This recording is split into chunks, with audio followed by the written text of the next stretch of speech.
Alrighty, can you hear me? So we can start here. Welcome. Hopefully you can hear me.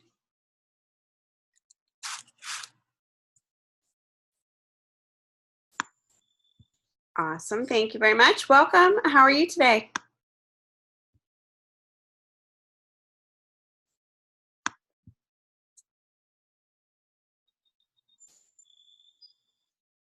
Hopefully good. Awesome.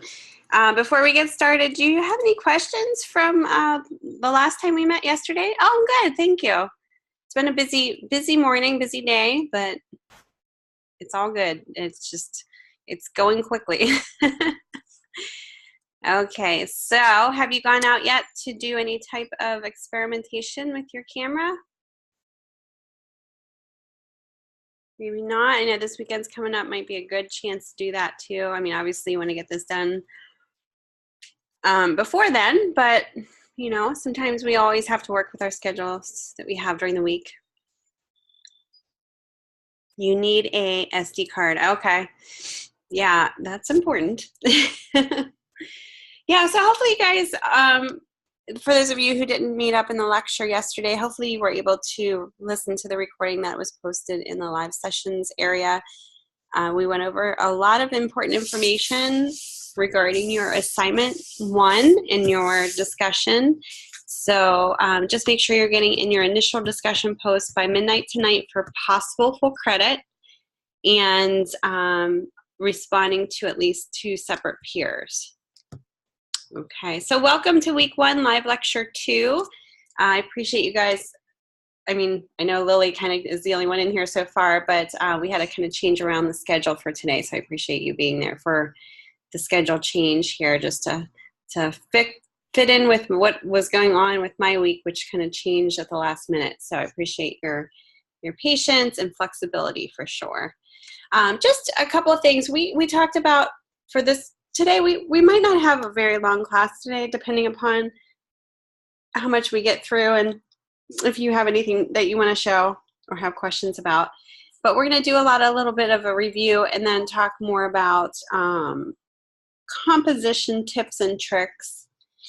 I will talk about the assessment demo, or the assessment, which really isn't much of a demo because it's more of a paper that you're going to be writing. So we will talk about that and see if you have any questions. So a lot of this stuff is from yesterday's lecture. We went over the photo genres yesterday, just each specific genre. Now you're going to be talking about this. The reason why we're kind of going over this again is because this is part of your assessment 1. You guys will be choosing certain genres to talk about, research and talk about within your paper. So if you kind of missed the first lecture, we went over each of these just very quickly in general, nothing too in depth. And then we also looked at these examples. This is a lot of stuff that we saw yesterday, which were some of the examples here for the genres. So if you missed that, definitely go back. Talked a little bit about each one of those. We talked about contrast. You guys are going to be, this is your challenge. I don't want to say challenge, but I guess your assignment 1 is challenging you to capture 3 contrasted images. Can be abstract as well, but as long as they have the high contrast aesthetic, that's kind of what we're looking for here. And again, if you missed yesterday's live lecture, we discussed this a little bit more in detail, and also I showed a demo on how to create contrast if your images aren't quite coming out that way after you take the actual photo shots of your images. So there's ways that you can get it more contrasted in Photoshop as well. Abstract photography, we talked about this a little bit, but we're going to kind of talk about this a little bit more in detail today, because this is also a part of your assignment 1. So they're patterns. It could be patterns, lines, and texture in photography, and it can create a sense of rhythm in an image, or it can be used to direct the eye or change the overall emotion of an image. Welcome, Vienna. we're just kind of discussing abstract photography right now. The assignment this week is meant to get you looking at the patterns, lines, and textures we see all around us and find a new creative way to look at them. No problem. Yep, I think I muted everybody. So tips on abstract photography is try looking at your surroundings in a new way. Turn the camera, zoom in, stand on a chair, etc., to find an interesting way to portray the image. You might even ask, you have a little one running around. If they're steady enough and they know how to use your camera, they, you know, hey, give them your camera just to see what they come up with. And then maybe try that same perspective as you as the photographer. Isolate the pattern from its surroundings and fill the frame with it. So you're really cropping in, maybe in an interesting way. Don't forget to look at lighting. The sun can make amazing patterns and lines. You know, a great example of that is if you go out and just look at shadows. If you go out when it's very, you know, there's no clouds in the sky, direct light, and capture some really cool abstract shadows going on. Specifically with maybe more organic shapes, you know, not even organic, it could be even buildings that are casting shadows, or like fences, for instance, something like that. Don't forget to look at lighting. Find patterns in color. You know, it doesn't have to be just black and white. You know, there might be an interesting color pattern to it. That actually reminds me of a photo. Let me see if I can actually find it here. May not be able to. Here, hold on one second. Let's see. I did take a, I took a photo of this. I'm not sure if I'm going to be able to find it or not. But it instantly came to my mind when discussing this. So give me 1 minute here. See if I can find it.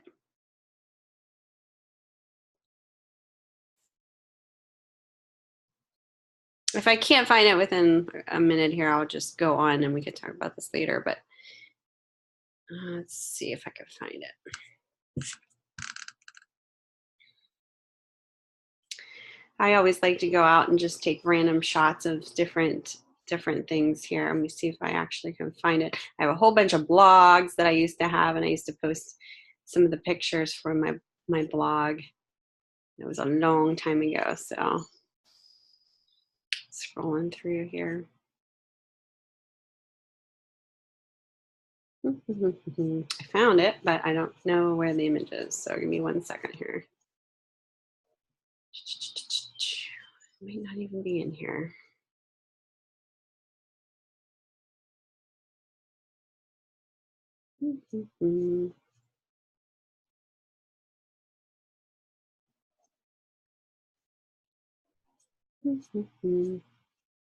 Scrolling. You can't see what I'm doing because I'm actually on the web page, seeing if I could find it in here. Okay, I think I did. Okay, so let me share my screen. Okay, so I just randomly went out and was taking pictures here. Some of these are more macro shots, but I wanted to show you this one particular shot. Some of these are more close up. This is the one that I wanted to show you guys. What do you guys think that this is? Just curious if you would know. Take a stab at it.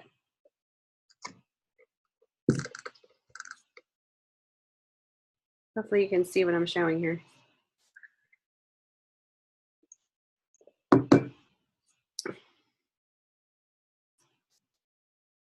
What do you think that is? It looks like, I don't know. Very interesting color and texture for sure. So what this picture is I'm actually shooting straight down with my camera on top of a fire hydrant. And it really captured my attention because of all the colors and the chipping and the texture. I wanted to zoom in. Yeah, and get it. You can't even tell what it is, really. You see a little hexagon nut there, but, or whatever you call it. But other than that, it's very abstract. So that would be a great example of something that, here's some shadow work here. Some of this is more macro, but you kind of get the idea. Here's one that's kind of cool, but you definitely know what this is. So I wanted to show you that one because I think that really kind of exemplifies, maybe not the contrasted part of it, but the whole idea of an abstraction that you get from everyday or normal objects or things that are always around you that you might not have really looked close at, and maybe cropped it in a way or had your camera positioned in a way that it makes it look a lot different. And like I said, for that example, I was holding my camera straight up over top of it. So there's also techniques on how you can, get different angles. Laying on the ground, lay on the ground and look up. I often say, get down on the floor and prop your hands up or just crawl around just your place, maybe not outside, and just see what things look like at that angle. You might be really surprised by what you see. And, start taking pictures of things at different angles. Even if you have access to a step stool or a ladder, maybe go, higher up if you can, or if there's stairs outside, in an external place, outside, exterior, I should say, that's a different angle that you can definitely try. I mean, nowadays there's so many different things that you can have. You can get a selfie stick if you have one, if you want to admit that you have one. Prop your camera on there. If you have a phone that you're using, you can get different angles that way too. Maybe not just to take a selfie, but, your subject. Okay, so we continue on about abstraction. So choose strong shapes. You saw that example I showed you. Had lots of circles and then a hexagon that you saw, hexagon. When searching out good subjects for abstract photography, concentrate on finding strong shapes. Look for pleasing, interesting, and dynamic shapes. They will add structure to your photographs and attract the viewer's attention. Oh, you got a selfie stick for your niece for her birthday. Very nice. Maybe you can ask to borrow it for this class. She liked it? Good. Oh, she loved it. Good. Yeah. I think us older people kind of tend to be a little shyer about those things. But yeah, those hipsters and those younger kids, they love those things. Not for you at all. Number 2, I always say the filters are a woman's best friend. I guess an older lady's best friend. I know I use a lot of filters. So I guess that's one of the best evolutions that came about with the ease of taking pictures with your camera, for sure, or Photoshop. Okay, so number 2, get up close. Like I said, any way to easily create an unfamiliar image is to, get up close. Photograph it close up. Shooting from a close angle reveals details that you may not normally see, like that fire hydrant I just showed you. Use color to grab attention. Color is the first thing that attracts the attention of the viewer. It's a very powerful element, especially in design and photography, especially from a distance. It also serves to hold their attention for a longer period of time and can stimulate the mind and evoke different emotions. Seek out texture. So mine, kind of that example, it hits all 4 of these. I chose strong shapes to capture on that fire hydrant. I got really close up to it. I paid attention to color and texture within that shot. So using texture in your abstract images can create a strong connection with the viewer, as it encourages them to mentally want to reach out and touch the subject and feel its texture. So it becomes more dynamic. So look for repeating patterns. Emphasizing patterns is a great way of creating an abstract image out of an ordinary object. Using patterns can help to draw your eye around or into the image. Reoccurring patterns tend to create strong shapes and graphical elements, which are very well suited to abstract photography. They can also make photos more interesting in terms of shape, color, and depth. Also, use lines and curves. So lines can be hugely effectively in abstract photography for a number of reasons. They add a strong visual interest and help your eye travel through and across the photo. For lines to work in abstract photography, they could be the dominant characteristic in the image. so that the lines themselves become the main point of interest. As well as using straight lines, curves are also very effective in abstract images. Curved lines create a softer and more graceful composition. So curved lines are kind of more organic, I guess, and where the harder lines, you know, the straight lines are more, you know, direct, okay?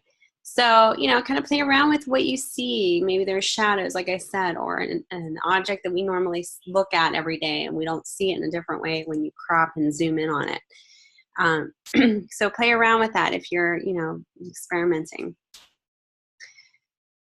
Photograph reflections. There was a project that I had taught it was a digital photography class that I taught for a Tampa online college, or Tampa on-ground college. And I created different themed projects. And one of them was to capture your reflection, except not in the mirror and other things. And there was just so many cool things that the students had come up with. You know, some were the reflection in a spoon. And just seeing that was so cool, you know, just the way to capture it in different ways. So reflections in water or other shiny surfaces provide a fantastic source of abstract scenes to photograph. The distorted effects you get from rippled water or uneven reflective surfaces create an abstract alternative reality. Now that it's becoming a little warmer out, you might notice that, you know, maybe you have a pair of sunglasses that you get a really great reflection out of, that you want to kind of zoom in and kind of get some really cool effects, you know, coming from that reflection. So it's just some ideas there. Shoot through another object. You know, really effective technique you can use in abstract photography is to shoot through another object. So, you know, maybe it's a balloon that you have that you can see through, and then you're kind of shooting through that to whatever subject's behind that. You know, something that's clear, you know, like clear glass that might be warping something behind it. Lily said, I was driving through Arkansas and there was a huge puddle. A guy was taking a photo of Mount McKinley reflections in the puddle. Oh, Alaska, sorry. Oh, very cool. Yeah, that's, you know, sometimes we don't think about that stuff. So, you know, if it's raining out, you might want to explore, once it's done raining, you know, some reflections that you get. He was laying on the ground. Yep, see, and he must have that eye and kind of maybe is in that, you know, creative field, or, you know, some people just know kind of how to capture that image sometimes. So you might be laying on the ground a lot for some of these abstract images, depending on what you're kind of going for. Very cool. You took a photo of the puddle in the mountain. Did it come out nice? Not the reflection. Oh, okay. Very cool. Yeah, and you can be inspired by people around you too, and see kind of, you know, Instagram is huge, because Instagram, you can see some people take, you know, some of it's like food shots and selfies, but there are some really cool shots that people get that are very creative that you can really be inspired by. So shooting through other objects is definitely an option. I actually have had a project for students where they have to use something that frames the object. So you're using almost like not an actual photo frame, but you're actually framing it with something around it. So you're kind of visually looking for a frame in nature that, you know, almost like when you go to a park and say there's a lot of rocks, big rocks around, if you have the ability to be somewhere like that, and the rocks kind of frame a window naturally, and then you can see through that, kind of that type of a situation where you can actually frame it with something that's already kind of even man-made, but not necessarily like a photo frame. So that's kind of a neat way to do it too. Capture shadows, we talked about this. So they're mysterious in themselves, and they can be used very effectively in abstract photography. So, you know, just some things to think about when you go out there and experiment. I think you can really discover some fun things. Here's some examples of some abstract images here. I like the spoon. I think that's really cool. That's reflecting that pattern. So think about, you know, maybe you have a fabric or a pattern or something going on it's on a tabletop or maybe a floor that you can kind of do some really cool abstract reflections with. There's an umbrella. It looks like bowls or paper being folded there on the left-hand side. And then I believe the top part is a leaf that is showing through a color, something colorful behind it is being shot there. It's hard to tell though. All right, we talked about composition. So, you know, basically what you're doing is arranging in a pleasing way, just like in design, your elements within a scene and the main subject. So think about, like when we do design compositions, we think about how we orient some of the elements. Do we have them, is it symmetric or is it asymmetric? You know, what kind of grid are you going with? So this is very important in relation to photography. It's the same concept in a way, only you're not dealing with putting in typography necessarily. So you can see in the example here of this statue, the one on the right is shown with it being completely centered in the frame, and then the one on the left example of the same statue is a little bit on the right. So you have a 1/3 type of a thing going on there, a grid. So typically what they say is if you don't center your subjects, it becomes more pleasing to the eye when you do the 1/3 rule. It just becomes a little bit more interesting because it's the balance of your elements. Same thing with the bee there. You have the centered one on the left, and then on the right, it's a little zoomed in and kind of pushed to the left a little bit. So you're kind of rearranging this in a way so it's visually more interesting. So choose a specific point of interest to focus on, textures, patterns, and lines that help draw the eye in and make photos more interesting. Use them diagonally to add drama to a photo. Fill the frame. Zoom in and crop out what does not need to not add to the photo. You know, really kind of think about what's going on around the image that you could just totally take out if it's distracting, because you don't really want things to be distracting. Say that rose right there in that image. You know, maybe there's some type of, you know, a house or something like a big stick sticking out of the grass to the right or the left that really could pull your eye away from that red rose. At this point, that's kind of what you're aiming for, is that red rose to be the focus. So cropping out that exterior, the background isn't as distracting because you have that depth of field and everything else is kind of white. But, you know, if there was a big telephone pole or something, you want to kind of crop that. Use movement in your photos either through the subject or in the background. You know, this is done here, you know, this light being kind of blended here and streaked is done usually with a tripod and a very slow shutter speed. Opening up the aperture for as much light as you can get in because it's during the evening here. And, you know, it's kind of interesting to see what kind of light patterns. I actually did an example of this. Welcome, Marla. Whenever I was in Tampa, I had friends over and we were doing like, sparklers at night. And, you know, we were kind of, you know, doing the circles and doing our letters. So as long as you have a tripod, you can open that aperture up a little bit, shutter speed's a little longer. You can get some really cool patterns, you know, with just light. No problem. No problem.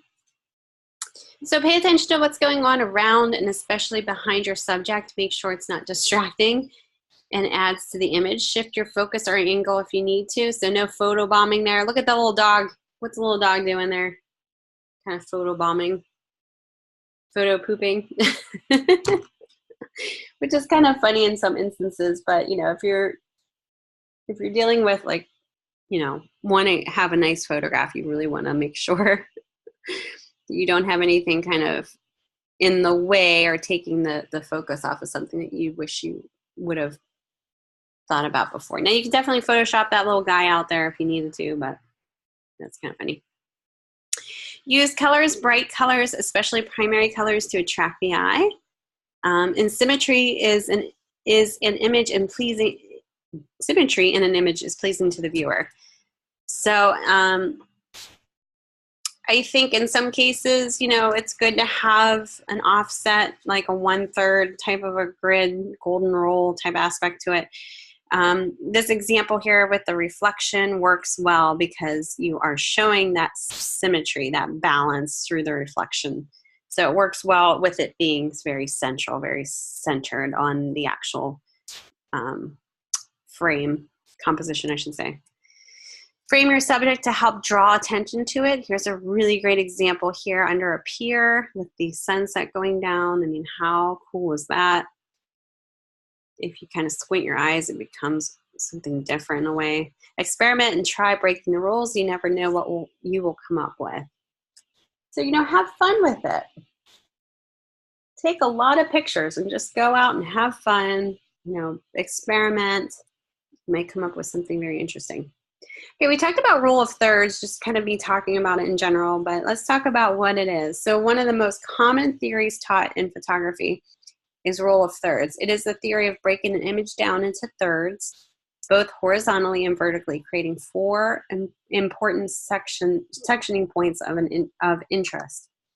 Studies have shown that by placing points of interest in your photo at these intersecting points will naturally draw the eye to them.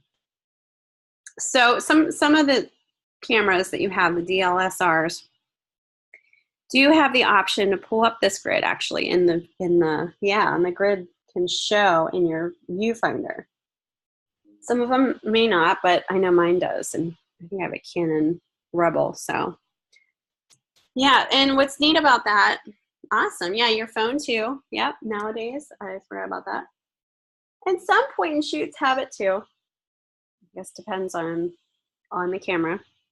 So, yeah, it might be helpful to have that up. So when you're actually trying to frame a shot, you kind of know the points to hit upon your subject needs to be in those specific pointed areas there on your grid. Well, okay, probably. If, you know, check your manual. Might be in the settings. Here's an example here showing you both of them. If you center that image of that landscape, and then if you have the actual, if you're using that same grid structure, the rule of thirds, that's the example number 2. So it becomes a little bit more visually interesting on the right there than just having it smack dab in the center. Here are some other examples. One with the little, that's like a beach house or like a pier with a little shelter there, and then the tractor, the beautiful sky.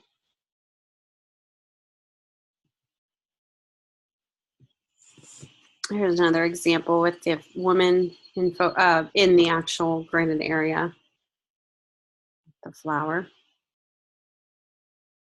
Another one.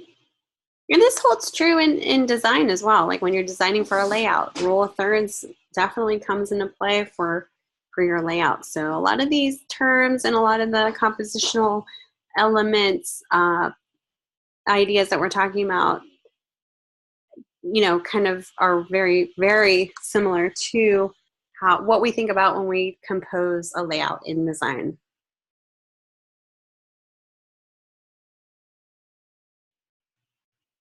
So symmetry, you fill a frame and frame the subject. Color symmetry, patterns filling the frame and movement.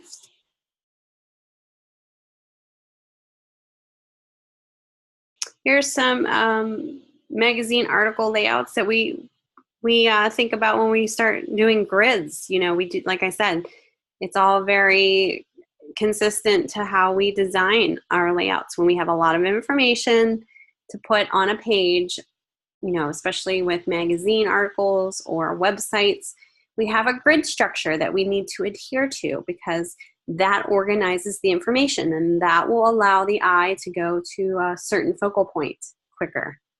So that's kind of how we relate that to photography too. You know, we want to kind of make it visually pleasing, the subject in your actual photograph.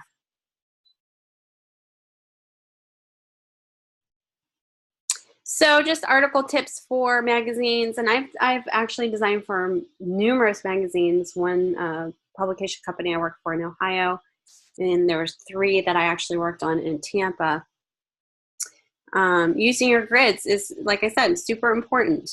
Use your page layout skills. InDesign is a huge program that's used primarily for magazine design. Don't forget your design. Look at photography magazines for inspiration and visual hierarchy. You know, that's key. Do you know why visual hierarchy is so important in design?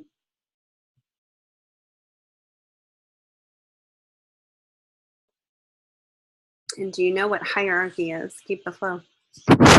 So we want to make sure that when somebody looks at whatever that you designed, you know, it can be a photograph too.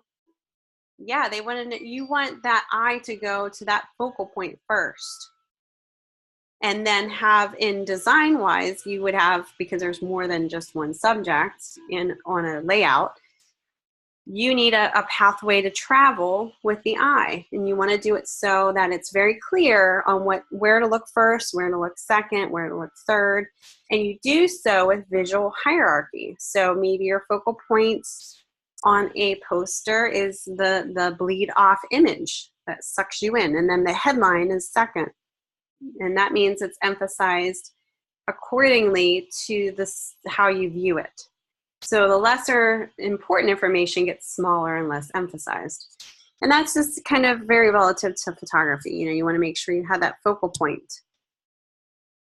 All right, let's go ahead and take a 5-minute break because I've been talking for a little while here.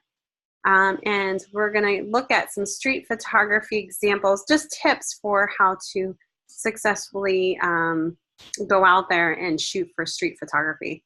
Do you have any questions before we do a little break here? Nope. Okay. All right, go grab some food, some sugar, and I'll meet you guys back here in 5.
Oops. All right, we're back. Can you guys hear me? See if I'm actually sharing the right slide here.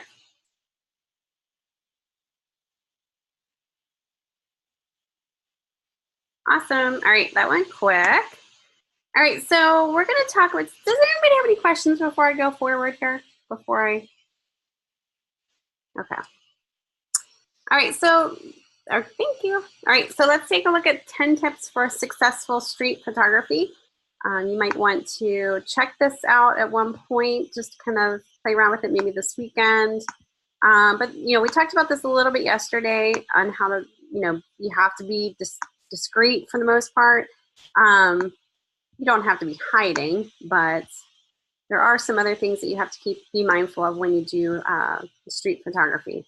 So let's take a look at some tips here. So choosing the best lens. So decide, you know, when you're deciding which lens to use, it's basically one of the most important factors for street photography. You might be tempted to use like a larger telephoto lens if you have a more of a semi-pro camera, but that's more likely to result in more harm than good because you don't really want to be that creepy person kind of standing across the road. Yeah. Yeah, well, they're expensive. You can rent lenses too, you guys. That's kind of, I think, the best way to go about it. If you want to, you know, a trial period where you're not spending a ton of money on a lens and you do have a camera that you can put lenses on, you can rent them. I've done that before. So if you don't want to look, you know, if you want to look inconspicuous, you're going to need to get up close and among the action. So use a wide angle lens and get lost in the crowd. Yeah, that's the way to go. Yep. So many street photographers choose a compact camera that's less confronting than a DSLR. You know, your phone camera too is a little bit less confrontational. Very discreet, smaller, lightweight. So just think about that when you're out there taking pictures. Number 2 is camera settings. And the quickest and easiest way to set up your camera for street photography is by basically switching the camera to the AV, which is aperture priority mode, and selecting your f-stop. What is your f-stop, you guys? What's another word for that? Your aperture? Good guess, though. When you talk about your f-stop, that's dealing with the aperture. So selecting your f-stop and your ISO manually, your shutter speed. The camera will then decide the shutter speed exposure for you. So on a bright sunny day, a good place to start is about an f16 with an ISO between 200 and 400. So if your camera displays a shutter speed higher than 1/200th a second, you're ready to roll. But, you know, take note of the shutter speed your camera is reading and make those adjustments to the aperture and ISO accordingly. If your camera is giving you a shutter speed that is below 1/80th, you run the risk of a blurred shot. But that could be used for, you know, good effect too, if you're kind of looking for something like that.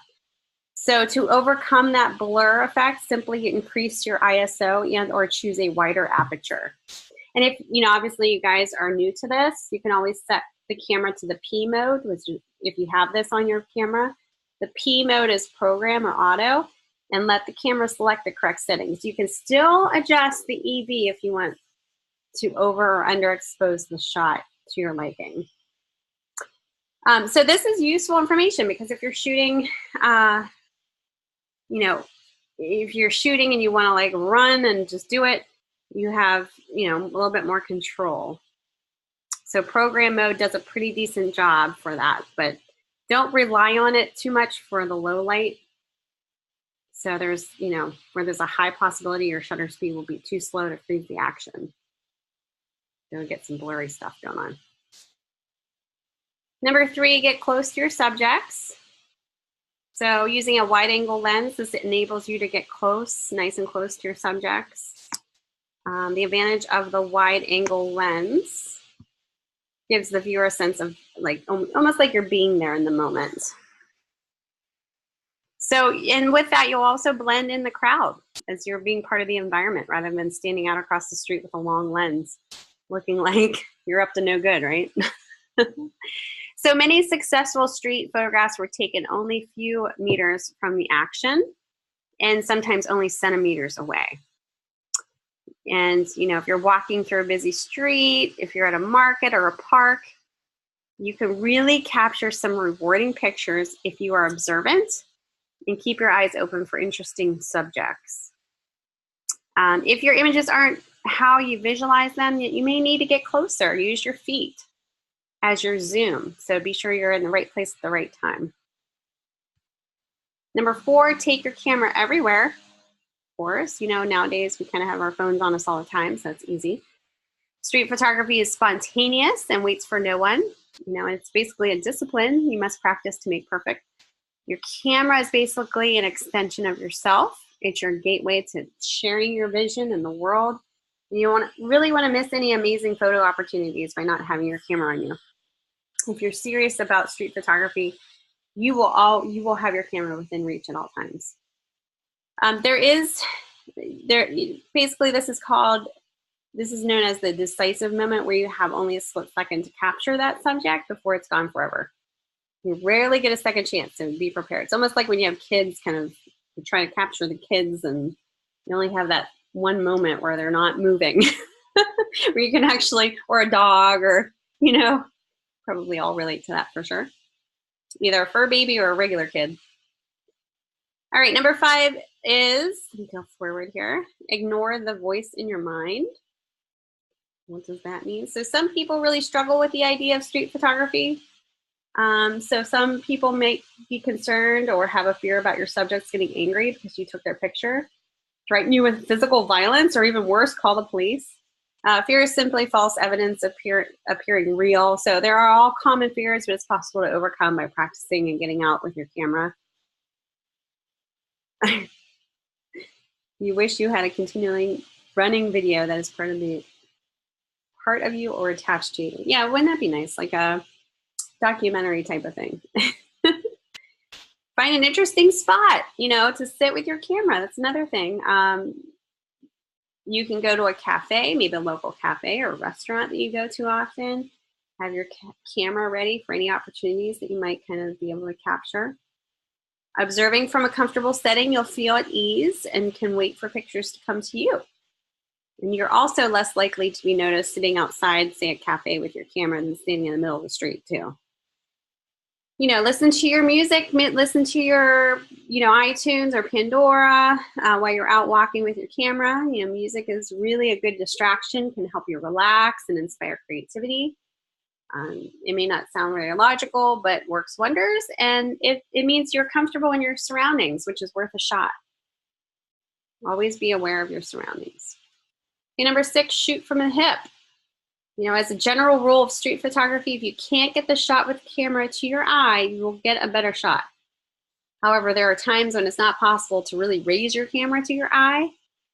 And so shooting from the hip is a usual method of capturing a decisive moment. Sometimes, you know, just having the camera pointed at your hip, pointed from your hip, and you're taking it from the hip, like literally from your hip, you can really get some interesting pictures, more candid pictures. And then if you're not successful at, you know, focusing on anything or getting those moments, you'll become better at it as you practice. Yep, from a child's eye. Yep. Shoot at night. You know, night photography in the city is a great opportunity for unique images. It's not as easy as shooting during the day. You will need to be mindful of low shutter speeds to avoid blur and use your ISO and aperture to compensate for low light. Take a tripod. We talked about this before if you plan on doing long exposures. Alternatively, use a fast aperture lens will enable you to shoot low light scenes and still freeze the action. So when shooting at night, try finding interesting lines and shadows and compositions to give an image a bold visual statement. Silhouetted subjects are interesting and can create nice compositions with the shadow filling the foreground. So you might want to kind of explore that. So if you have a tripod or somewhere to set your camera, You can also set your timer up too. Like say, if you don't have something necessarily to hold your camera very steady for a long period of time, you can set your, if you have a way to set your camera to take the picture, within a certain time period, the timers, you could do that as well. And that way you can actually get yourself in the actual photo if you would like. Okay, number 8, think outside the box. So, powerful ideas and emotions can be portrayed through the simplest of scenes. And most people wrongly associate street photography with people or portraits on the street. You don't necessarily need people in the frame or capturing interesting juxtapositions or fitting as many different people or objects into the frame. It may be difficult in some busy places, but take a walk down a quiet alleyway or side street and look for different subjects that interest you. There are infinite opportunities for all kinds of images with or without people.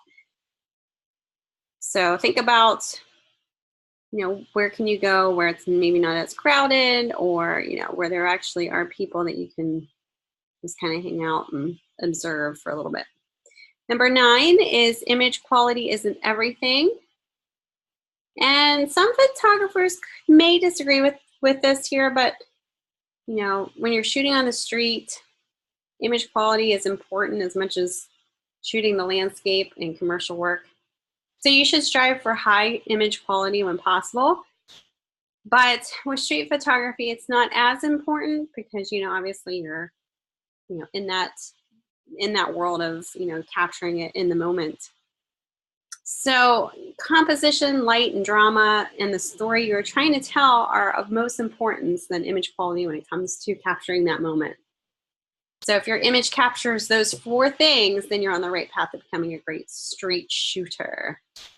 Sharpness, low contrast, immaculate image quality are worthless if you have poor composition, bad light, and no atmosphere to tell a story. So focus on what's important. That's essentially what makes a great street image. Okay, number 10, most importantly, have fun.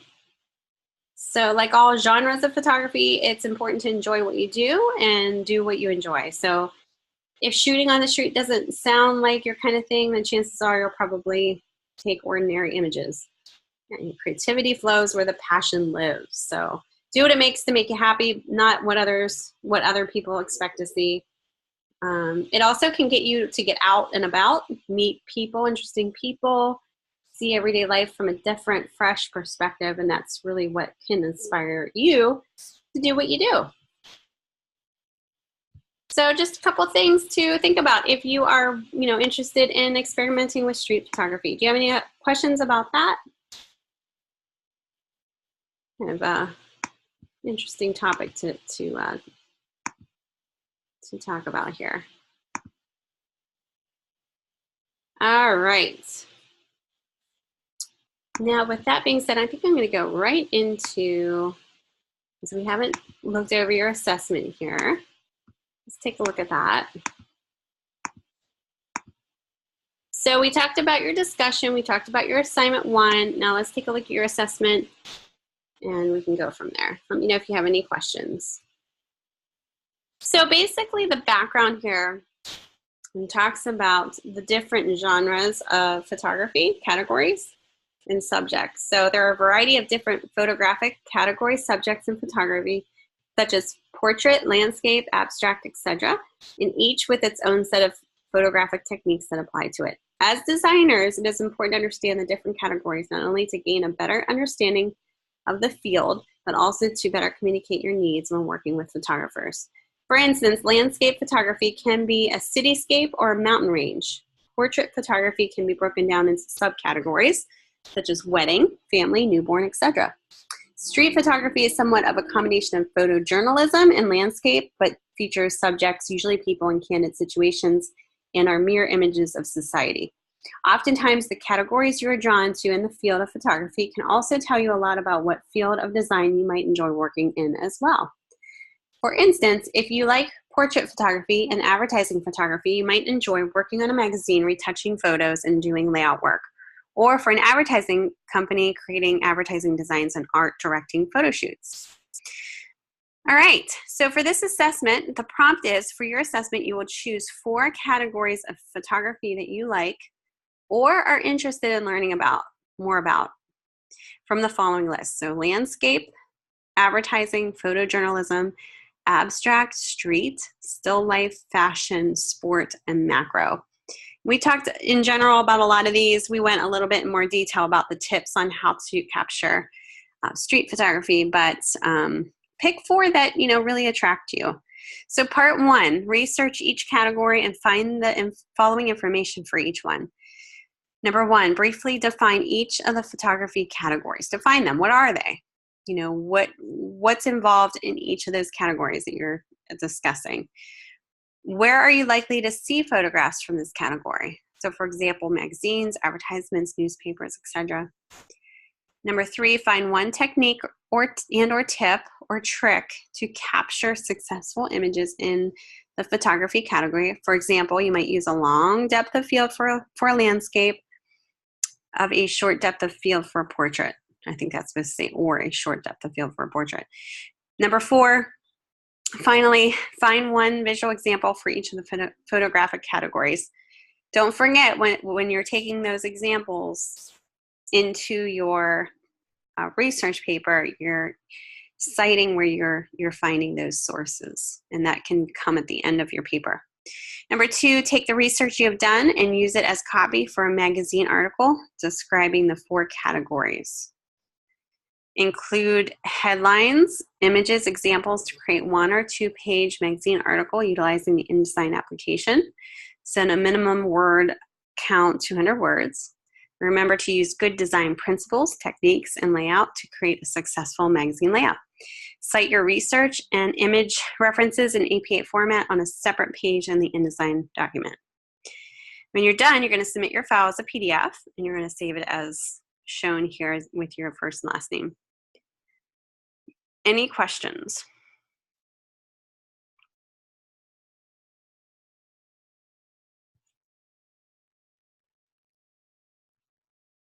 Yes.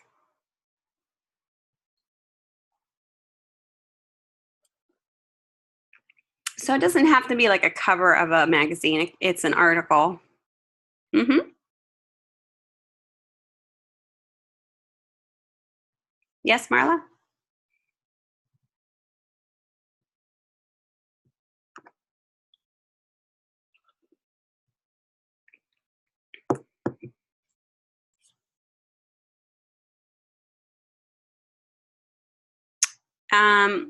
APA format. Yes. Yep.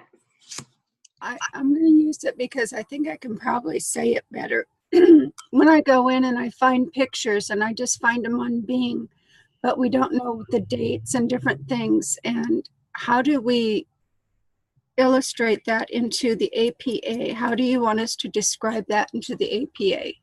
Okay, so if you're looking for an image and you don't know when that was posted, you don't, know that information, just have the information that you can find. So where you found that on the web page, then put web and period, put the date that you found it. So you would say like April 2nd, 2018, and then the URL.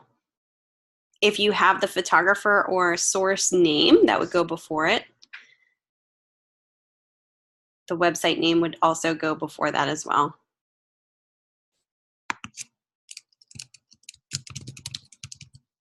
Okay, let me see if I can find a visual example here. If it's your own photo, you do not have to source it.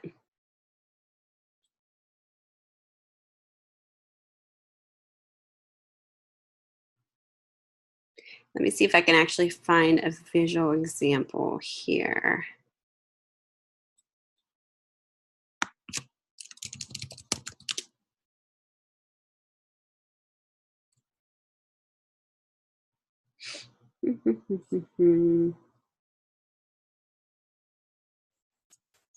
I was trying to grab something very quick here. Image, photograph.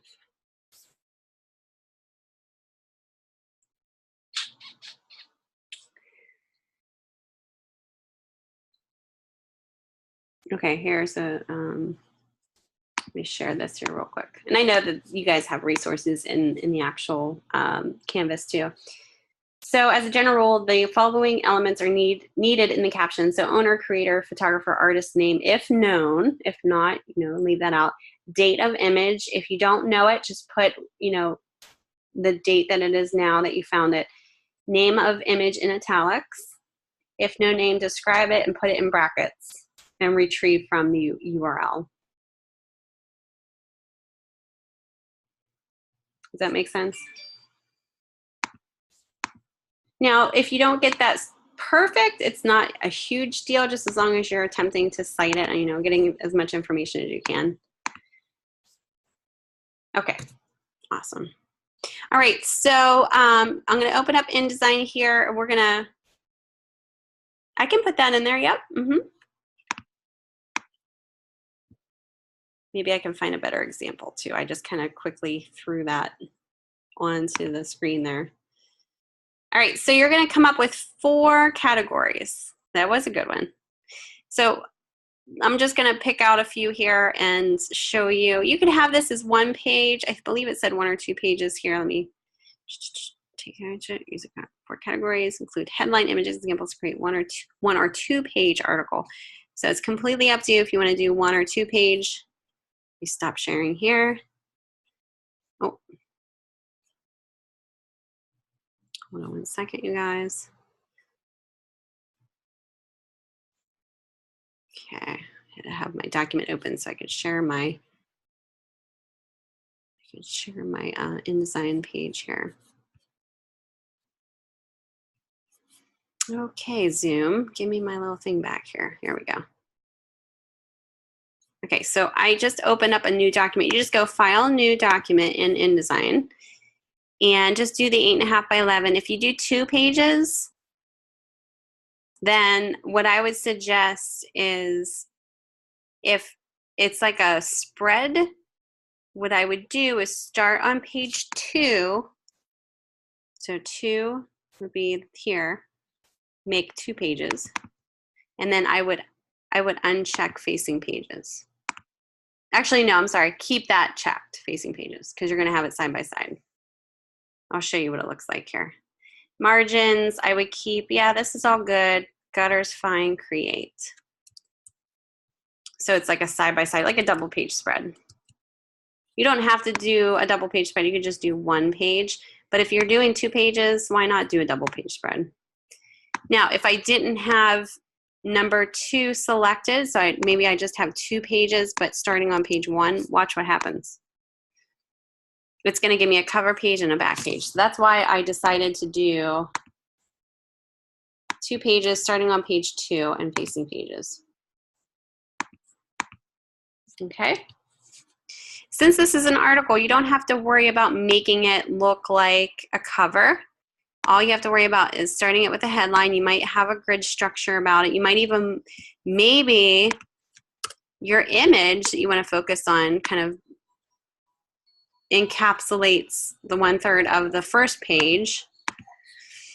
So let's talk about, and I'm just going to, for purposes of showing you guys this very quickly, I'm just going to look up a quick landscape image here.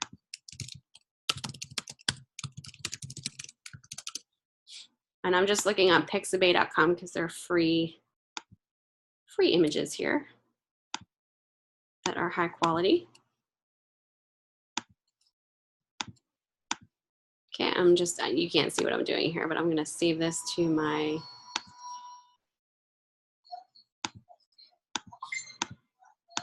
oops.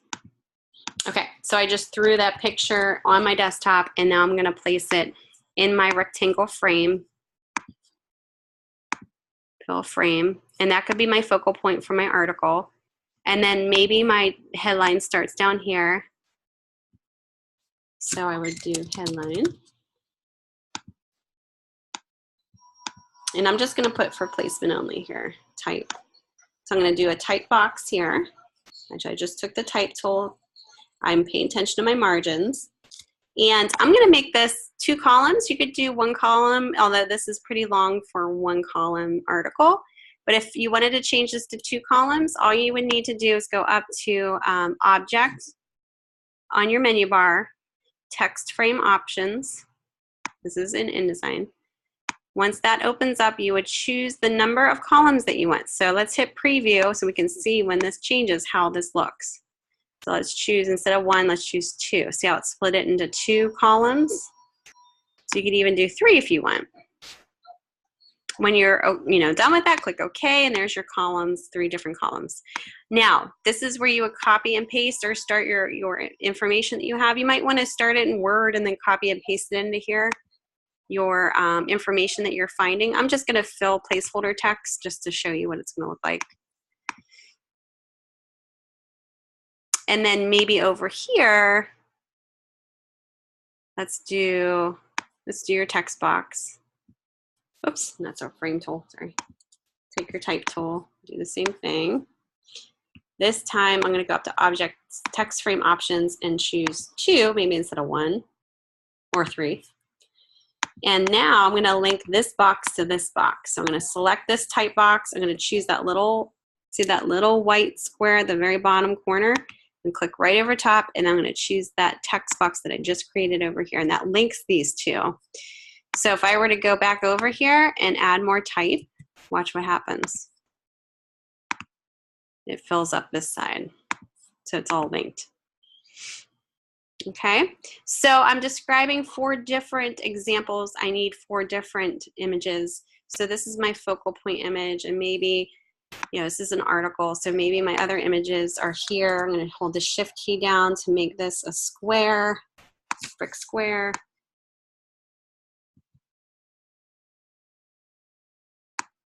So maybe this one goes down here. And this one goes here. And I'll put a text wrap on it so that copy doesn't go right behind it. So I'm going to choose my text box, Shift select both of those, rectangle frame boxes. Go up to Window and choose Text Wrap. And then what you're going to do in the text wrap box, preset box, you're going to choose Wrap Around Bounding Box. So that any type behind there doesn't go behind these images or these boxes. So it bumps out.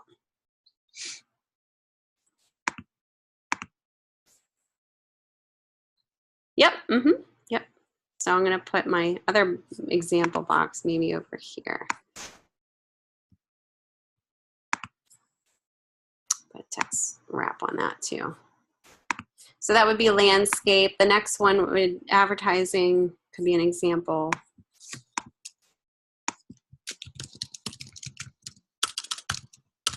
Let me grab an example for that. Advertising, I spelled that wrong.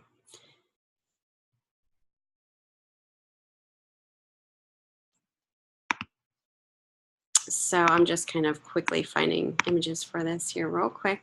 Give me 1 second.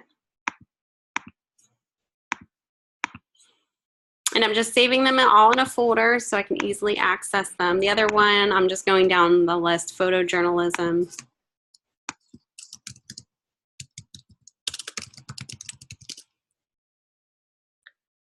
Let me grab those.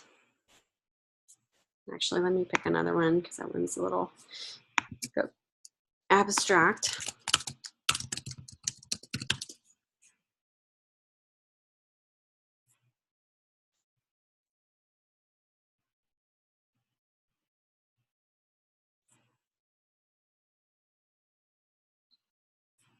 All right, so I got 2 images so far. And then maybe the last one is street photography.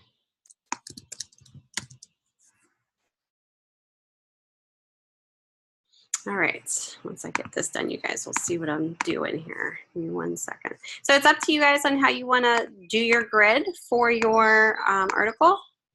Just make sure you have a hierarchy of elements. You're showing all 4 examples. You have headlines, all that good stuff.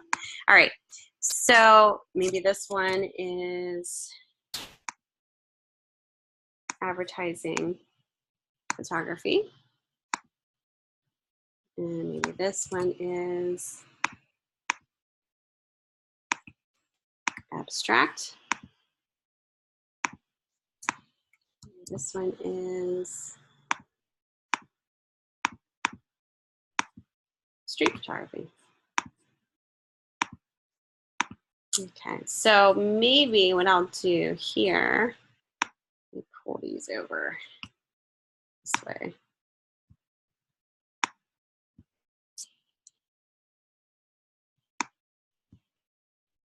Here we go. Because we want subheads in here. So let's say this one starts, oops, and this is just filled in text here, but maybe this subhead starts with like advertising photography. And then of course you're gonna wanna make that bigger and bolder. So that you have a hierarchical order to your subheads.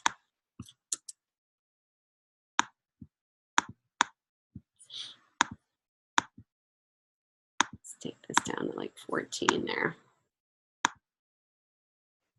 I'm gonna copy that, and I'm gonna go up here and I'm gonna start this as abstract.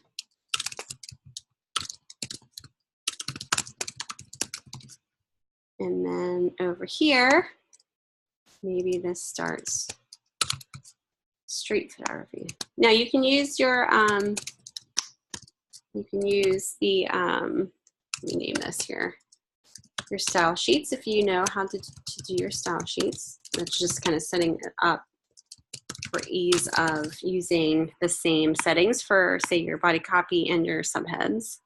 But this is kind of very simple. It's not like we're dealing with more than 2 pages, so you don't necessarily have to worry about it. And if it makes you feel better to practice it, definitely go ahead. So here's advertising photography, abstract, and streets, kind of like in an article. So I have the subhead with each topic. It's up to you on how you want to deal with that. You don't necessarily have to have it as one article. I'm kind of doing that in regards to that. This one's landscape. So maybe this would start landscape here.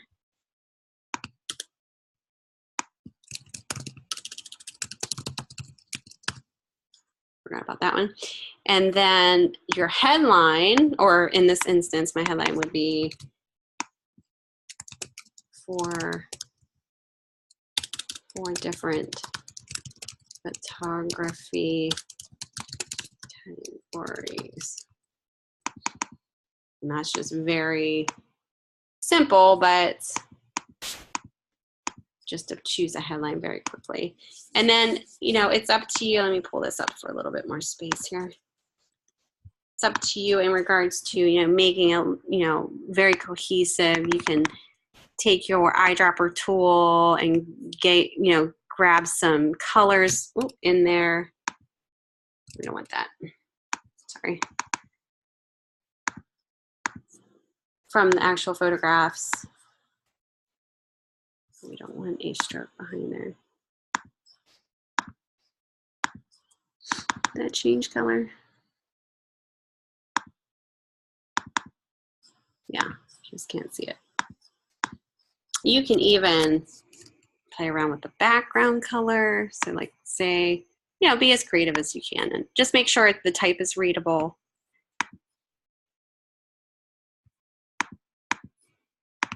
If you wanted to do that same blue, say in the background, just for this page, just make sure your type is readable here. So obviously I would change this to white. Just something to add interest here.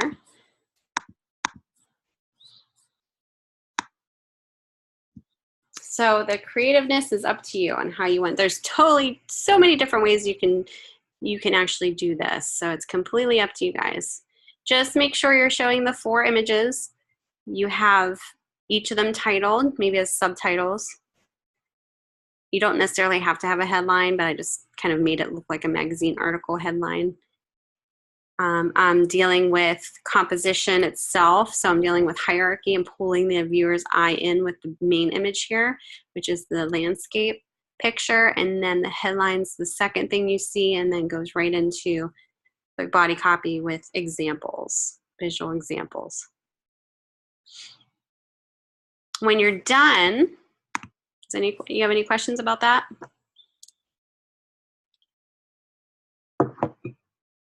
Now your references can go somewhere here too.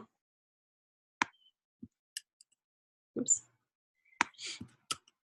If you want to make a little space for that. I think I have a lot of copy here. It's running off. And I can give a little space, add in some lines. References can go here. Let's grab some copy. Add some space here. So your references can go, you know, at the end here. Oops. Okay, so I'm going to save this, then I'm going to go and save it as a PDF. You don't have to make it a very high res, just a small PDF is fine.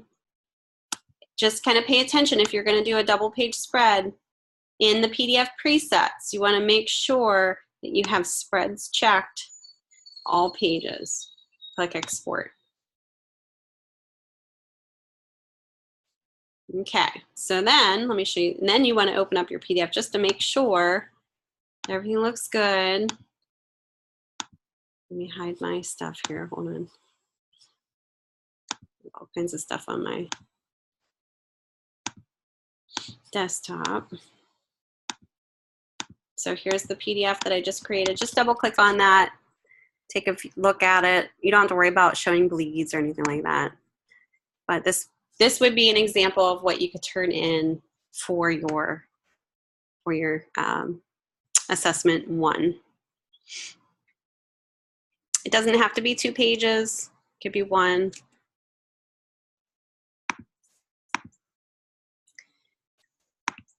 Oops. Here we go. If I can get my slides back here. All right. I think that'll be kind of a neat exercise for our assessment because not only are you researching the categories and learning more about them, but you're also playing around with layout, composition with the photographs themselves. Is there a count for the whole assessment? That's a really good question. I don't think there is. I don't believe so. Let me double check here. Oh, there is. There is. So it says here, utilizing the InDesign application minimum word count is 200 words. Now my body copy was set pretty high, or point size I should say, it was 12 points.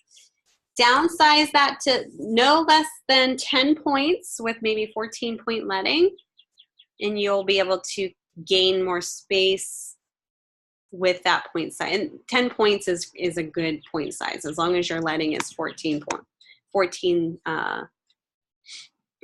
it's good. So about 50 words per category.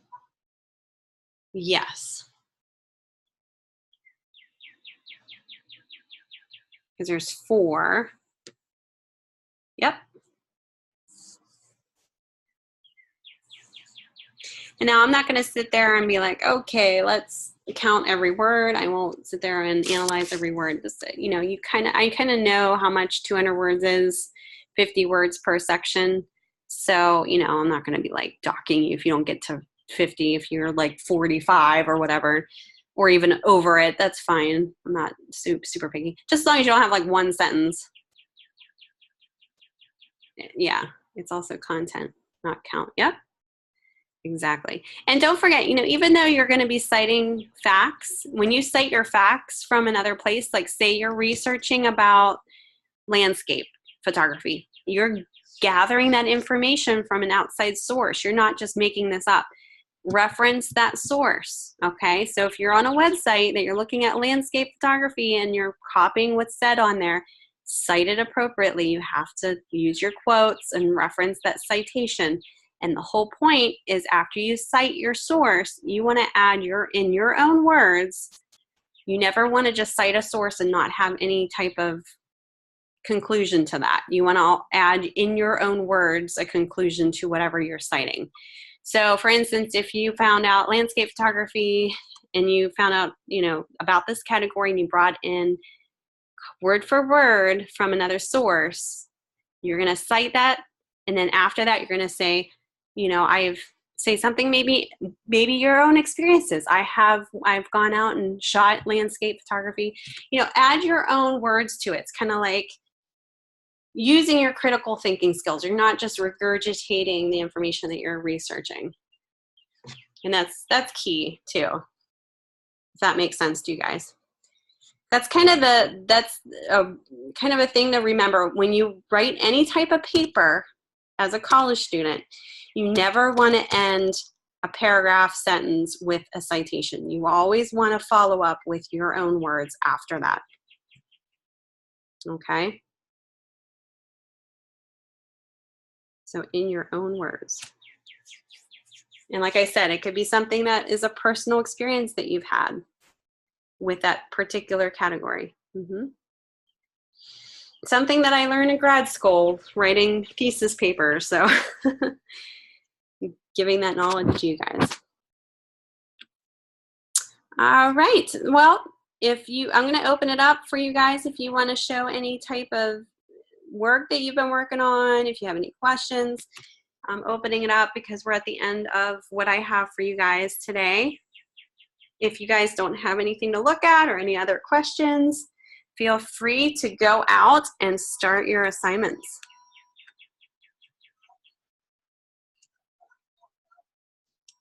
So let me know. Sounds good. So no questions? We're all good?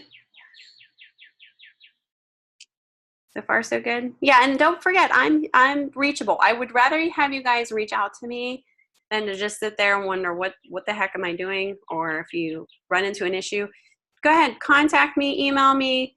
I'll try to get, I want you guys to all succeed in this class. That's like of utmost importance to me. I really want you guys to succeed and really enjoy this class. So I am here to help you guys. So don't think of me as just being the person that grades your stuff and criticizes you guys.